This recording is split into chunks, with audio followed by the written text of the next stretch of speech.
We're in Canal Park. We're at the Mariner statue. It's one of the city's public artworks.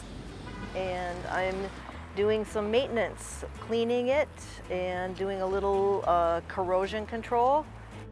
It's pretty straightforward and simple. I mean, first you dust it off, get cobwebs and that kind of stuff off, and then cleaning of the surface.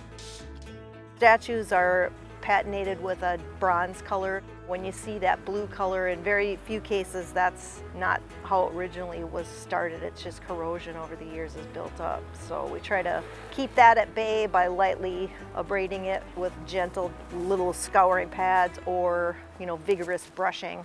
Then the mineral spirits will take off any residue that's there, and then the new wax goes on. It's a protective coating, which can last a year or two. Art is a big part of my life, but I think it's a part of everyone's life, whether they're consciously aware of it or not. And when you see something looking its best, that definitely, lets it shine and lets it be its best presentation for anybody who goes by.